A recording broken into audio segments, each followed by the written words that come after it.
እንኳን ለቅዱስ ጢሞቴዎስ ሐዋርያና ለጻድቁ ንጉሥ ቅዱስ ቴዎዶስዮስ ዓመታዊ በዓል በሰላም አደረሳችሁ። ቻናሉ አዲስ ስለሆነ ሁላችሁም በቅንነት ሰብስክራይብ አድርጋችሁ መጀመር፣ ቪዲዮ ላይክ ማድረግና ኮሜንት በማስቀመጥ ድጋፋችሁን ግለጹልኝ። ጥር 23 በዚች ቀን በ370 ዓመተ ምህረት አካባቢ በሮም ምድር የነገሰ ከነ ቤተሰቦቹ ክርስቲያን ሲሆን በእርሱ ስም የሚጠሩ በርካታ ቅዱሳን ስላሉ የእርሱን ለመለየት ሲባል ዘያቢ ወይም ታላቁ እየተባለ የሚጠራ በዓለም ታሪክ ክርስትና በሮም ግዛት ብሔራዊ ሃይማኖት እንዲሆን ያወጀ የቤተ ክርስቲያንን ትልቁንና ሁለተኛውን ጉባኤ ቆስጥንጥንያን በ381 ወይም በ373 ዓመተ ምህረት ያሰናዳ ከበጎነቱ የተነሳ ከእርሱ ቅድስና አልፎ እጅግ አስደናቂ የሆኑ ቅዱሳን ልጆችን የወለደ ሙሽራው ቅዱስ ገብረ ክርስቶስ፣ ቅዱስ አኖሪዎስ፣ ቅዱስ አርቃዲዮስና እናታችን ቅድስት ታወራ ልጆቹ ሲሆኑ ታላቁ ጻድቅ አቡነ ኪሮስ ደግሞ ወንድሙ የሆኑ ቅድስናን ከንግስና ያስማማ የቅድስት ቤተ ክርስቲያን ባለውለታ ታላቁ ጻድቅ ንጉሥ ቅዱስ ቴዎዶስዮስ ዘቁስጥንጥንያ በዚች ቀን ዓመታዊ በዓሉ ይከበራል። ዳግመኛም በዚች ቀን የቅዱስ ጴጥሮስ ብርሃነ ዓለም ደቀ መዝሙር የሆነው ቅዱስ ጢሞቴዎስ ሐዋርያና ሰማዕት፣ ቅዱስ ጌርሎስ ሰማዕትና ቅዱስ አትናቴዎስ ሰማዕትም ዓመታዊ በዓላቸው ይታሰባል።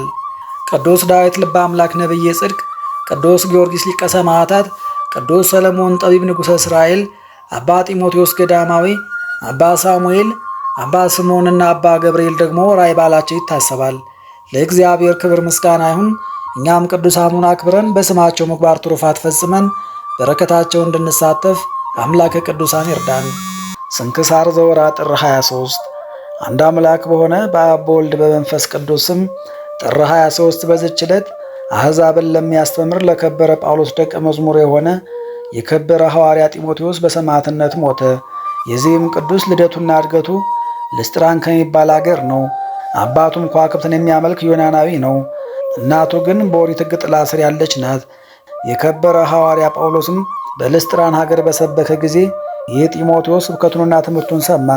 እግዚአብሔርም በጳውሎስ እጅ የሚያደርጋቸውን ድንቆች ታምራቶችን አይቶ እሊህም ታምራቶች አስተዋዮችና ጥበበኞች የሚደነግጡባቸው ናቸው። ስለዚህም ወደ ሐዋርያ ጳውሎስ ሄዶ በእርሱ ትምህርት በክብር ባለቤት ጌታችን ኢየሱስ ክርስቶስ አመነ። በአብ በወልድ በመንፈስ ቅዱስም ተጠምቆ የሐዋርያ ጳውሎስ ደቀ መዝሙሩ ሆነ። ወደ ብዙ አገሮችም ተከትሎት በመሄድ ከእርሱ ጋር ደከመ።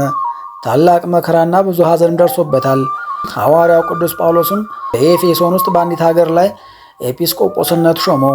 በዚያንም ጊዜ ወደ እርሷ ገብቶ በክብር ባለቤት ጌታችን ኢየሱስ ክርስቶስም ሰበከ። ብዙዎችንም ወደ ቀናች ሃይማኖት መልሶ የክርስትና ጥምቀትን አጠመቃቸው። ከዚህም በኋላ በዙሪያ ወዳሉ ብዙዎች ሀገሮች በርቀትም ለሚገኙ ሀገሮች የከበረ ወንጌልን ሰበከላቸው። የከበረ ሐዋርያ ጳውሎስም 2 መጻሕፍቶችን ጽፎ ወደ እርሱ ልኳል። እርሳቸውም ሕዝቡን የሚያስተምርባቸው፣ ራሱም ከቢጸ ሐሳብን የሚጠበቅባቸው፣ ቅስና ወይም ዲቁና ሊሾም የሚገባውንና የማይገባውን የሚለይበት፣ ክህነት የማይገባው እጁን እንዳይጭን የሚያስጠነቅቁ ናቸው። ጢሞቴዎስንም ደግሞ ለእርሱ ተወዳጅ ልጁ አድርጎ ይጠራዋል። መልእክቶቹንም በእርሱ እጅ ወደ አገሮች ሁሉ ልኳል። በላያቸው የተሾመባቸውን የክርስቶስን መንጋዎች ፈጽሞ በጠበቀ ጊዜ በትምህርቶቹ በተግሳጾቹና በድርሰቶቹ ልቦናቸው ብሩህ አደረገ። አይሁድንና ዮናናውያንን ይገሥጻቸውና ይዘልፋቸው ነበር። እነርሱም ቀንተውበት ሁሉም በጠላትነት ተነሱበት። ተሰብስበውም ገደሉት። ምዕመናንም ሥጋውን አንስተው ቀበሩት። ጻድቅ ቆስጠንጥኖስም እስከነገሰ ድረስ በዚያው ኖረ። እርሱም ስለ ሥጋው አስቦ ወደ ቆስጠንጥንያ ከተማ በጥር ወር በ27 ቀን አፈለሰው። በዚያችም ቀን በዓል አደረገለት። ለእግዚአብሔር ምስጋና ይሁን። እኛንም በዚህ ሐዋርያ ጸሎት ይማረን፣ በረከቱም ከኛ ጋር ትኑር ለዘላለሙ አሜን። በዚህችም ዕለት የከበሩ ሰማዕታት የጌርሎስና የአትናቴዎስ የጻድቁ ንጉሥ የቴዎዶስዮስ መታሰቢያቸው ነው። በረከታቸውም ከኛ ጋር ትኑር ለዘላለሙ። ለእግዚአብሔር ምስጋና ይሁን አሜን። ጌታ ሆይ ከብልጽግናቸው ብዛት የተነሳ ብዙ መባ ካገቡት ይልቅ የዳዊቱን አነስተኛ መባ እንደተቀበልክ ለሁል ጊዜ የሚያገለግሉ አላፍ መላእክትን እያሳሰብኩ በችግሬ ጊዜ የማቀርብልን ምስጋና ተቀበል። እናንተም ቅዱሳን ነቢያት፣ የወንጌል ሰባኪያን ሐዋርያት፣ ሰማዕታትና ጻድቃን፣ ትጉሃን መላእክት፣ ፍጹማን ደናግል እንዲሁም ደጋጎች መነኮሳት ሆይ ልጅ አዋቂ ሳንለይ የምንሰበሰብበትን የጉባኤ ቦታ ባርኩ።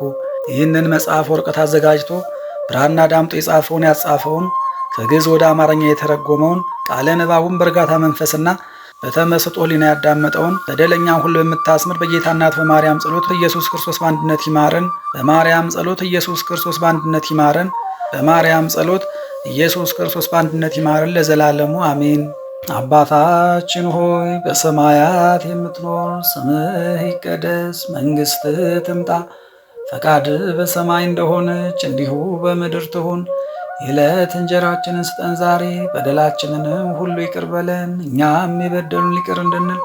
አቤቱ ወደ ፈተናም አታግባን ከክፉ ሁሉ አድነን እንጂ እጅ መንግሥት ያንተ ናትና፣ ኃይል፣ ክብር፣ ምስጋና ለዘላለሙ አሜን። እመቤታችን ቅድስት ድንግል ማርያም ሆይ በመልአኩ በቅዱስ ገብርኤል ሰላምታ ሰላም እንልሻለን። በሐሳብሽ ድንግል ነሽ፣ በሥጋሽም ድንግል ነሽ።